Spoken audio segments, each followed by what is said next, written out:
All right, guys, welcome back to another episode of Spareroom Talks, episode number 4. My name is Kareem. We have Amin with us and a very, very special guest today, Miss Iliyana Stareva. Hi guys, thank you so much for having me. Great to have you on board. How's everything? Things are good. Just came back from a little vacation in Copenhagen, so can't complain. It was really cold there, but gorgeous. How does it compare to Dublin weather? It is a little bit colder, but you know how it is with Dublin, right? It's like so freezing that your bones are kind of freezing, no matter how many clothes you have on. It's torture. Just the cold still reaches you, right? Whereas in Copenhagen, as long as you put enough clothes on, you're fine, right? So that's the big Was difference. it snowing there? It wasn't snowing, but it was definitely colder than here. It's a different kind of cold, yeah? Different kind of cold, yes. Yeah. Cool. All right. So, guys, one of the things we're going to be talking about today is Iliyana's relatively new book, Inbound PR. So we're going to leave that over here, actually, because I think it's going to be good. Leave for it us, right kind of. there. There we go. Yeah, just leave that here. Beautiful. But yeah, we definitely have our challenge today was to try and kind of like come down to a concise list of things that we want to ask because otherwise we'd be here for hours. So we'll get right into it for the sake of time. One of the things that you've managed to do, or actually before we start, why don't you tell folks who may not know you from before just a little bit about yourself? Sure. So as Kareem said, my name's Iliyana. That's Bulgarian. That's where I'm originally from. I've lived and worked in 4 countries over the last 8 or 9 years. Bulgaria, Germany, UK. I'm now based in Ireland. And currently I'm Global Partner Program Manager at Hubspot. For those of you that don't know Hubspot, we are a SaaS business. We have marketing, sales, and service software. And I manage the partner program, primarily agencies that resell our software. And I'm also the author of Inbound PR, a concept that I came up while working at HubSpot, given my previous experience in PR. Awesome, great stuff. Well said, nice. Thank you. So, do you have anything to start with, or should I jump in? I guess you can jump in straight off. Yeah. Okay, cool. Good contribution. Okay. So first of all, and to be honest, like we came up with these together. So first of all, one of the things that people always talk about is personal brand, and you know, if for folks who watch our show, like they're really big into personal brand and looking at how to always push the needle on that. One thing that's really interesting is that people always talk about personal brand online, and we wanted to talk about personal brand online, but also offline. And this is something that you've had your fair share of experience in. Take us through that. So what does that look like in terms of personal brand and building that online versus offline? Sure. So I think first you should know that it's not something that happens overnight, right? Like you need to put very conscious effort into building your own brand, whether that's online or offline, right? And you're going to have to start with your own goals. What is it that I want to purvey to my audience? Like, who am I? What are my strengths? Why do I want them to see me as an expert? What type of an expert, etc.? So when I was 21, I was at university. I studied international business. I didn't exactly know what I wanted to do. That's why I picked international business so that I can dive into different topics. Mm-hmm. And I discovered during year 1 that marketing really is where I got really excited, right? And I started digging into PR and general communications, even though that wasn't any type of focus. And that's when I decided that, all right, for me to succeed in this area, given that I'm not going to come out with a degree in it, I need to start building my brand. And I started that doing it online first. So I set the stone. I decided I'm 21. No one right now knows me. There's a bunch of skills that I still need to develop in terms of writing, making connections, networking, learning how social media functions, etc. And so my decision then was that, all right, I'm going to start a blog. And with that blog, I'm going to start building my own audience, and I'm just going to start sharing all the learnings that I gather throughout my learning experience at the moment, and later on kept doing that while I was working. And that blog was basically your name, right? Correct. And that blog was my name, right? And that obviously is great too from an authority and SEO type of perspective, right? Like if you Google my name, the first thing that's going to come out there is my blog. Yes. And in addition to that, I set up all my networks, Twitter, LinkedIn, Instagram, when it came out, and just started experimenting with those. And I think what really helped me was to sort of follow the steps that other experts have done. Like I'm a big fan of Brian Solis, as you know yourself, David Norman Scott. These are the guys that I started, following and then reading their own books, just looking what they do online and pretty much replicating that myself. So over the years, I think you just need to be persistent with all of that, right? Like you set yourself goals. For me, it was I'm going to get a blog and I'm going to get that type of readership. And then eventually, you know, I'm going to get my first job in social media because that's what I wanted to do. Then I'll get my first job in PR. And then along the way, I would sort of track that journey on my blog, right? Like everything I learn, I share with the world. So that's always been my goal. That's kind of like my mission in life as well. Did you think, to what degree did you plan the topics that you're going to be talking about and sharing versus, for example, and this is a bit of a leading question, versus like documenting just what you go through? Exactly, and just adding on that as well, from the get-go, did you have in mind exactly who you're trying to reach? Or was it more about you just trying to share your thoughts in general, just to have something up there? So in the beginning, it was more in general, just to have something out there. And the purpose really was for me to learn how to write. So for a lot of people, writing is not easy, especially for entrepreneurs, right? And writing is a skill. Yes. So the more you write, the better you get at it. And so my goal originally was, I'm going to learn how to write. I'm going to start sharing my thoughts out there. I'm going to generate some sort of an audience. Later on, it started to become a lot more strategic and a lot more focused. And so later on, I targeted PR students. So that was my first audience, right? PR students, then I added PR professionals. Over time, I added agency professionals, right? Like, it's almost like my blog has evolved as my career has evolved, right? And the audience, you'd always add to the audience. Always add an audience, exactly. So, for example, in my current job, right, like I do a lot of stuff around program management. That's why on my blog, I have a lot of things around getting executive buy-in, generating leadership, program project management, planning, all that kind of stuff. And so the blog has grown as I have grown as a professional and as an individual. And I think I would probably say that I got every job that I have thanks to the blog. Really? Yes, no joke. Wow. That's pretty cool. Absolutely. Do you find that you reference that, or they would reference They find it, so it's quite interesting, right? Like, for example, HubSpot. HubSpot discovered me online, right? Like, HubSpot found my LinkedIn profile because they was looking for someone who speaks German and had agency experience. So they found my LinkedIn. They started digging into my blog. They saw that I'm a content creator, which was extremely important for that job, and especially for HubSpot at the time when we were only a marketing software company. Yes. And so I was living and working in Germany in a PR agency, and they reached out on LinkedIn. And that job at the PR agency, same thing. They looked at my profile. They were pretty impressed with all the stuff that I was doing online, on my Twitter, on my blog, etc. Right? And so that's why they hired me. They essentially gave me a job while I was still at university. And so I remember you wrote an article about that or something, where you talked about like the process, if I'm not mistaken, of like how they found you or something like that. And it was something along the lines of, oh, you may not know us, because this was a couple of years back. Right. And you were like, HubSpot, of course I know HubSpot. Yeah, like, exactly. Yeah. That's exactly what happened. You don't know us, and I'm like, yeah, I do know the blog, of course, right? That's exactly it. Because we find people online, and you know, and that's why I'm saying that with regards to building a personal brand, I feel online is much easier for you to start. Yes. And so once you set yourself up there as someone who, in a very targeted capacity, like, this is what I'm good at. So my blog, when I started it, it was literally just social media and PR. Yes. Those were the topics. And then, as I said, it started to expand around business consulting agencies. Now everything around program management. Right. So would you say then, like, given those opportunities that came up, had you not had your own blog, you wouldn't have had these opportunities at all? 100%. Not even my job, not even my career, really? If I hadn't had my blog. 100%. So would you say that right now, if someone were to be starting off, whether it be a personal brand or a company brand, starting off with, you know, their own blog series and so on, would you say that I have a gut feeling that things like that would be a little too saturated, and it would be a little difficult to actually just break in? Absolutely, I agree with that, but it doesn't have to be a blog, right? Like, for me, blog worked because, again, as a PR professional, you need the writing skills. Yes. Right? So, I mean, if you want to do a lot of public speaking, then maybe you start off with a YouTube channel or a podcast. There are a bunch of options out there. Maybe you write just on Medium, you don't do your own website.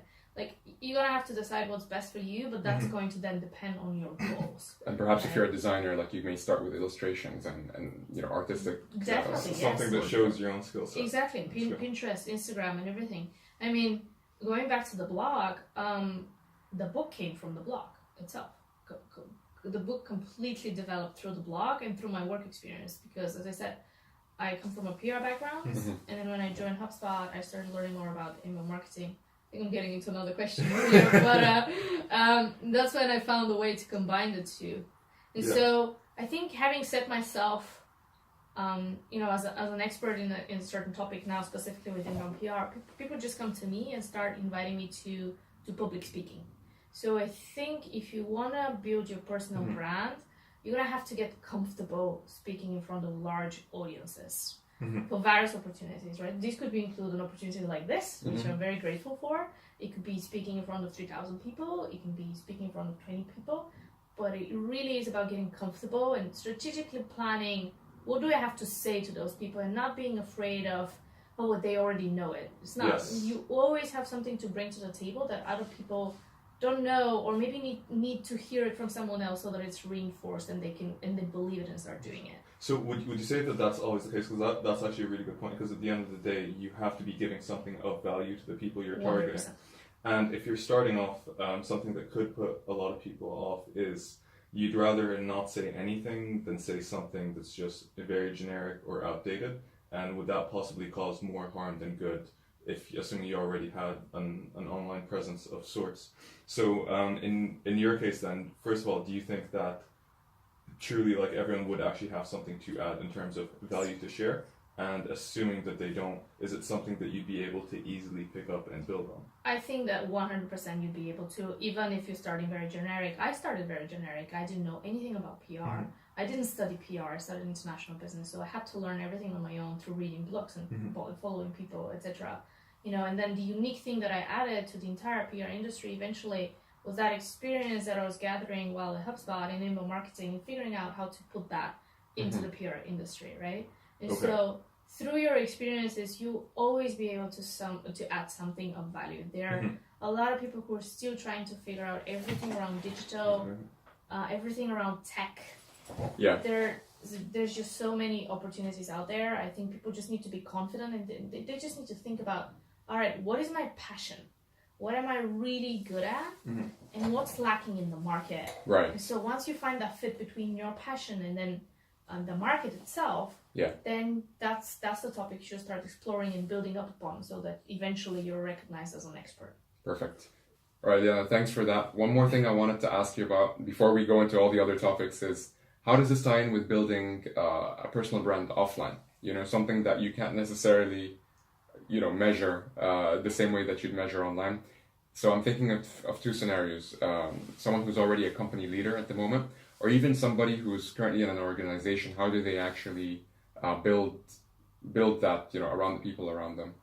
Right. So through my experience, it really has been around building connections, right? Knowing people and building your own network. I think you're particularly good at that, right?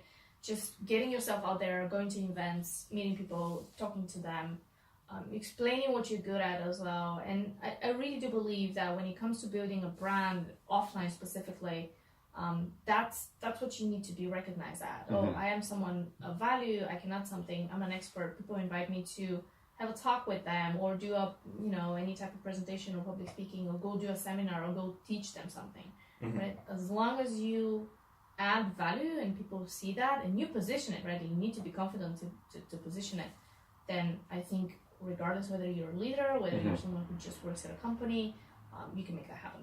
And one thing to add to that as well is that, you can always, there's this thing called imposter syndrome, right? Where it's like, and it's funny because it's the people who are most knowledgeable sometimes are the ones who are most likely to, to get that, and one of the ways, and I've been reading a lot about this, and one of the ways that people successfully get around that is that they decide to share it under the positioning of, hey, well, this is what I've learned so far. Exactly. And you can make of it what you'd like to make, but this is what I've learned, this is what's worked for me, I'm here to share it, and I'd love for us to start a conversation. Document and sharing your own experience rather than just, as opposed to, I think you should do this, and I'm an expert, and you should do that. Absolutely, exactly. And that's what people relate to, right? Like, you have to be humble.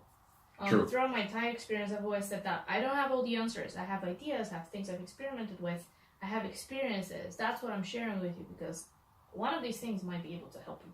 Yes. Certainly. So now shifting gears to inbound PR. What is inbound PR for someone who doesn't know it?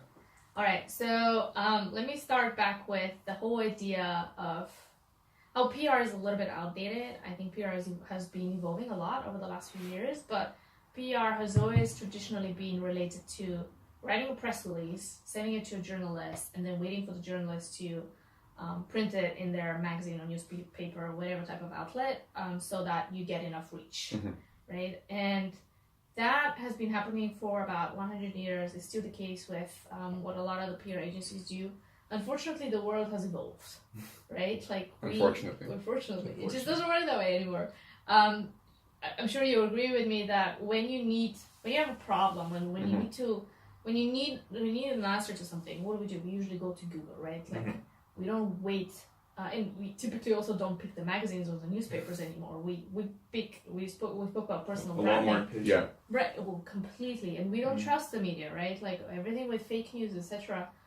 We go and find the source ourselves. We don't wait for the source to find us, which is what the reality used to be, but no longer is. And so the inbound PR is really a concept that preaches for PR to evolve from the way that things used to be done into the new way of how people want to receive, consume information, and decide what to do with it. And so inbound PR combines the best of two worlds, as I always put it. It combines PR strengths, which are really around getting to know an audience, right? Like this whole stakeholder thinking. And then writing or creating a story around it that is going to engage the audience. And the second piece is around inbound marketing. And the biggest strength with inbound marketing, in my opinion, is not the content creation, but more so the strategic thinking and planning around it, and specifically starting with the numbers with your goals in mind and larger business goals and business outcomes. PR has been known as an industry that has struggled with proving the ROI of their work, because it is hard to say, all right, this article... You can't quantify it really. Correct. It's where you can with marketing a little bit. But you can start quantifying it nowadays because we have a lot of technology, right? Like that's one thing the PR profession needs to start getting a little bit more comfortable with. All the software that's out there to help them not just do the work, but then also track the results of that work. And then the other, so that's probably the biggest thing, right? Like with inbound PR, it strategically starts with the numbers in mind and then plans the whole PR campaign, which doesn't always necessarily focus on the media, right? Like working with the journalists, etc., but also thinks about how can we go directly to the consumer with the content that we're creating. And then it almost starts with these big goals in mind and then plans all the rest of the tactics. Whereas traditionally with PR, it has been really around, all right, the tactic, this is a topic, this is a good idea for a story, we write a press release, we go to journalists, then we figure the rest out. So it's almost turning it on its head. Right, and I think there's a lot of, goes without saying, there's a lot of stuff that PR agencies would be able to leverage from a book like that. Yeah. Now, when we look at tech businesses that have decided to kind of like hustle their way through and take this PR job in-house, how can somebody who doesn't have a PR background per se leverage some of these learnings for themselves? Yeah, so I think it's absolutely possible for anybody to do it, right? As long as you understand the concept and the methodology of thinking around it, you can do it. And I think for an entrepreneur, it's probably even easier because they will start with those goals in mind, right? Like they will be like, all right, so this is the type of revenue that I'm hoping to achieve. What are the tactics that I need? PR might be one of them, right? Whether it's going to be traditional PR or that's going to be more in the likes of content marketing, inbound marketing, right? As long as you have someone who's going to be able to create those stories and tie them back to the ROI, then you'll be absolutely fine and you'll be able to start using that. So I think a decision that you're going to have to make as an entrepreneur is, what type of value am I expecting out of PR, right? Like, what's my goal? Why am I doing it, right? Like, I like to ask why 5 times. There's a very famous book who taught us all that, but it's very, very relevant because, sometimes PR can bring you a lot of, you're going to probably have to decide around the spectrum of top of the funnel, middle of the funnel, bottom of the funnel. Like where, for you specifically and for your goals as a business, either to drive revenue or for the goals for this particular campaign you're running, where does PR fit and what should PR bring you? Exactly, and completely agree there in the sense that at the end of the day, you always have to link it back to ROI in general. Absolutely. And I know you go into a lot of detail on this in the book, but if you were to almost summarize it in a sense, how would you be able to measure the ROI of your PR efforts, Yeah. Because traditionally it was something that's very difficult to do. Correct. Traditionally it's been always very difficult to do, and I think traditionally it's been that way because you've really been thinking about the tactics, right? Like here's a press release, here are 500 journalists, let me mass email it and let's see what happens. It just doesn't work that way. And so the biggest thing you can do there is really be strategic, set the SMART goals in mind, and then decide, all right, out of that intended revenue that I'm hoping to achieve, that's how I want PR to contribute. And for PR to be able to contribute that much, that's how much I need to invest. Those are the tactics that I need to do to hit that. Okay. But I guess just to play devil's advocate a bit here, if let's say, given an example of a medium-sized sort of, company or a startup of sorts, and they're traditionally all they do is just marketing, and they're like PR, that's people who think that PR is a luxury for Coca-Colas and so on. If they were to start sort of, obviously they appreciate that something like inbound marketing, so on, can be directly quantified and so on. And they may be hesitant to actually invest in in PR, whether it be doing it in-house or through a firm. What would be the case for them in terms of, first of all, what value would it bring to them, and more so, how would they be able to measure that value in particular? There are a bunch of ways you can measure the value with regards to software, right? Like, you're just gonna have to start using it, because you can place a lot of tracking URLs here and there in a bunch of publications, given that you have a good relationship with the journalist who's going to publish the work for you. And then again, is it always necessary to work with a journalist? No, you can then work with other influencers that you can start planning various types of campaigns with. That's very true, yeah. And you can then track the type of audience they're generating for you, or if you place a landing page there, you can then track the conversions over there. You just need to be smart with it. There are a ton of ways for you to figure it out. And again, it all goes back to the whole idea of what am I trying to achieve and what am I hoping for? And I'm a firm believer that PR can and should generate sales, whether that's directly through the content that they create and end up converting either consumers or even media people to it. But then also, if you're a medium-sized tech company, I'm sure you have a sales force. How are your salespeople using the PR materials that you generated in their sales process? Yes. That's very easily, you can very easily tie the success of the content back to whether you sign up for someone for a demo, or whether there's any type of sales rep conversation, right? There are a ton of ways for you to do it. Especially for folks who have been doing something like that for a while. One of the best PR opportunities they can do is to obviously write a book. And so with that in mind, I think this is obviously something that you've had a lot of experience with, not only writing a book, but doing so while working full-time as well. Right. What are some learnings that you've had writing a book while working full-time for anybody who may be looking to go down a similar path? Yeah, so first things first, it's not impossible, right? It all goes back to setting goals and finding the appropriate habits for you to succeed at it. So going back a little bit, when I was 2021, I discovered my passion for communications and marketing, and that's when I decided, all right, one day soon I'm going to publish a book, and not just one book, I'm going to publish multiple books, right? I was very inspired by Brian Solis, David Marmor Scott, and their careers. That's the path that I wanted to take. And that's one of the reasons also why I started the blog, so eventually to give me that type of leverage. And I think the blog was very helpful because it kind of helped me, through my work experience as well, discover that one topic that I can contribute to the market, that one area that I could add value to, which was essentially combining PR and then inbound marketing into the inbound PR book. And so I started blogging about that. That's how inbound PR was born, through my blog.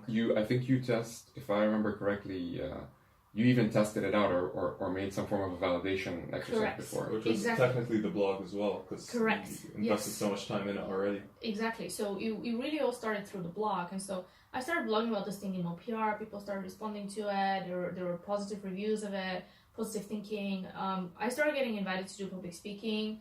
I spoke at Inbound 16 in front of I don't know how many hundreds of people about the topic. And then some of the first questions that I got after the talk were, okay, where do we go for more? Is there a book? Is there some sort of a certification? What type of content is there, right?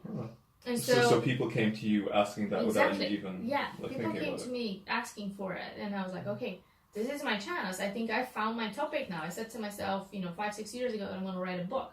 Here's the topic. Let me go do it.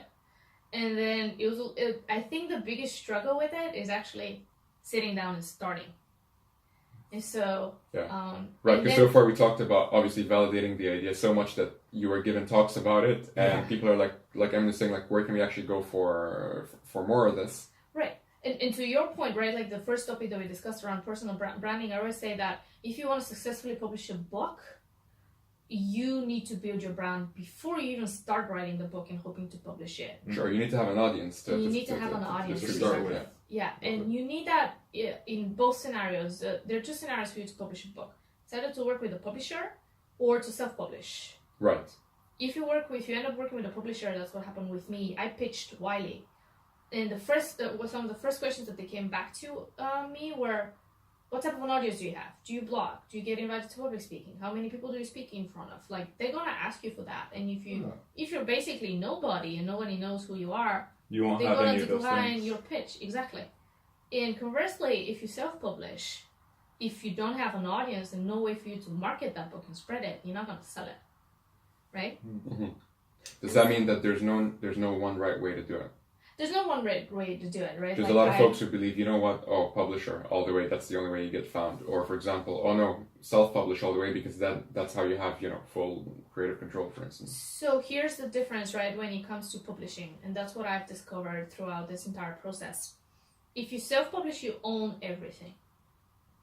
The biggest benefit of working, for me personally, of working with Wiley as a publisher is that they own the distribution channels. Mm-hmm. So they have the relationship with Amazon. If you're self-publisher, you need to build it. They have the relationships with the Barnes & Nobles of the world. If you are self-publisher, you may never get into Barnes & Nobles because you don't have that type of relationship, right? Mm-hmm. And so that's the biggest benefit with Wiley. But if you work with a publisher, don't expect that the publisher is going to market the book for you. No.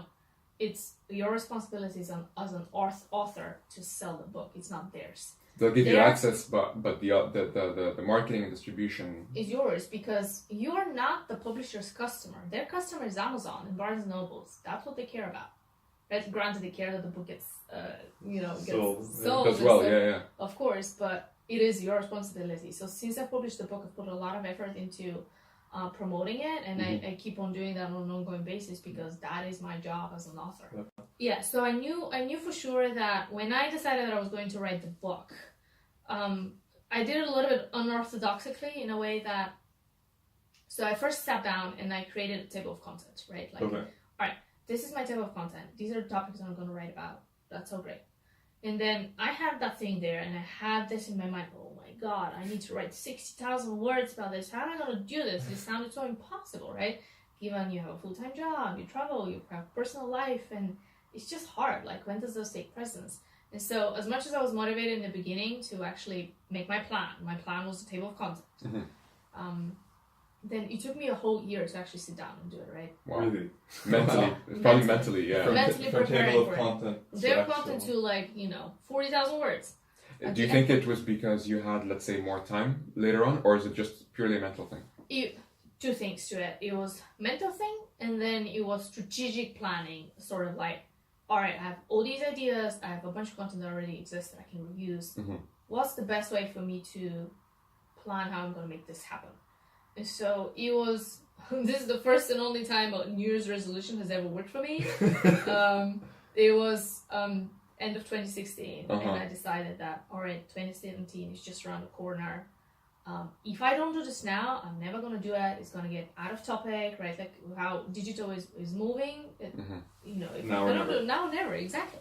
And so I decided, all right, let me think about where can I spend time on? How can I reprioritize? Or how can I reshuffle my daily routine so that I'm able to do this, right? And so I'm an early morning person. I know that I'm most productive between 6, and 10 in the morning. That's my strength. That's how I work. And typically, what happens is between 6 and 7 in the morning, I would, do my emails or talk to someone from our Sydney office or generally do work, right?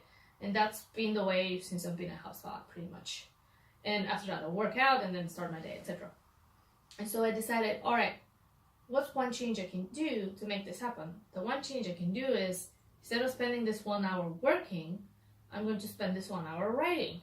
Okay. And so it's my goal then was that just 1 hour a day. 1 hour a day. It's as simple as that. And it's a habit that I was like, okay, that's simple. I can do that 1 hour a day. Hopefully that's one chapter a day, or maybe not, depending on the length of the chapter and the topic of the chapter. And I'm just going to do that for the next 3 months and see how far I go. And that was my goal. My goal was to write 1 hour a day. My goal wasn't to write a 40,000 words book. And that's what made the big change for me. And really you were focusing on the on the actual process as opposed to any particular outcome. any particular like big shiny outcome. You just wanted to focus. So your goal tomorrow is just one more hour, one more hour. It's funny how, like, you know, when we were talking about email PR and how to measure everything, we're talking about the big goal and the big outcome in mind, and here you're like really breaking into small pieces. But I think they're all two parts of the same thing, you know, because you know, I don't know who said it, but they always say like don't waste time checking the scoreboard. Just find the process that works for you, that's repeatable, and you just keep building on that. Exactly. So you didn't have like an actual sort of deadline or target, so you'd say I'd spend an hour a day writing, whatever happens. Yeah, an hour a day writing. You know, my goal was ideally I would finish that within 3 months, just because of the volume, and I thought that just makes sense, right? Mm-hmm. So 1 hour a day, and I kept with it. You know how it is. You get it. That's just a habit, a routine that I built. And it worked pretty well for me, actually. I believe that early or mid-February I had finished the book. So I had my manuscript. It wasn't perfect. I had to edit it.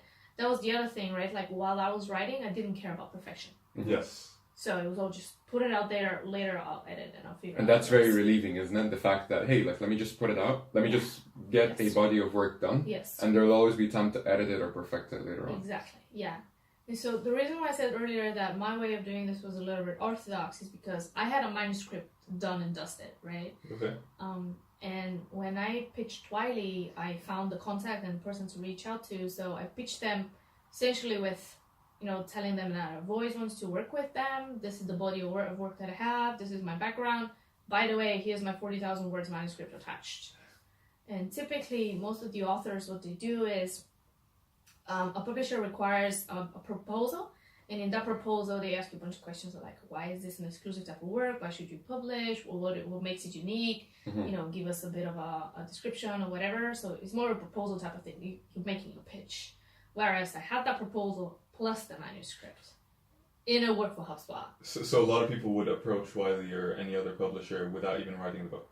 Correct. A lot of people approach the publisher with the proposal, and then they start working together with the publisher writing, right? Okay. Whereas I already had it done, and so when you come with so much, I don't know, like so much like credentials or so much like credibility, yeah. You know? Right, exactly. It was everything. Here's everything that you need us to prepare. Yeah. Correct, because the first thing they came back with, they were like very appreciative that I had sent them the entire body of work, and the proposal and everything. But they, as I said, they asked me maybe about 5 or 6 questions, and most of them were around what type of audience do you have, and why are you an expert? Like, why should people follow you? If we were to write this book, how are you going to promote it? Again, goes back to my point that I mentioned earlier. A publisher is going to work with you, get you an editor that's going to look more at the stylistic side of things rather than the content you own as an author. And then the publisher is going to price and package it, create the cover, work with the distributors, places out there, but you're going to have to promote it. Right. Right. But with the goal of like further growing their brand, because they're taking a risk in a sense with every single book. 100% they're taking a risk, yes. Yeah. No, I love that, because as well for people who are listening, like there's a lot of folks who would love to, who naturally doesn't even start with love or the interest in writing a book, but let's say it's just the interest in the topic or domain that they work in. Yeah. And from there, in my personal opinion, like one of the best ways to manifest that is to go and write a book about it. Because a book is not just an offline thing and it's just a one-time event. Like you said, this book can open doors for a lot of other opportunities, both from a branding perspective, from a revenue perspective, and just from a general overall awareness and kind of movement perspective. You become known about this topic, right? I have people who reach out to me, weekly, multiple times with various opportunities. Or we need your help with this, or we want to invite you to our next speaking gig, or you guys reached out, like, let's have you talk, right? Like, sure, yeah. No, that's incredible. Right. So one of the things that you have a lot of experience in is, of course, being the program manager of the agency partner program at HubSpot. And from there, one thing that we were wondering about is, were there any success factors that you've noticed with agencies, but just businesses in general, that you found, hey, like going into a crowded space like that, they still managed to remove themselves from a red ocean kind of area and actually being able to stand out? Yeah, definitely. So I've had a lot of experience with that throughout my consulting years at HubSpot. So I was a consultant for agencies for about a little over 2 years. And the agencies who have succeeded, who really stood out, were those that found the expertise, an expertise in one thing. You can't be good at everything. You need to find what are you excellent at, and start building a brand around that so that you're recognized about it, and then have people come to you. Similarly to what I did with the book.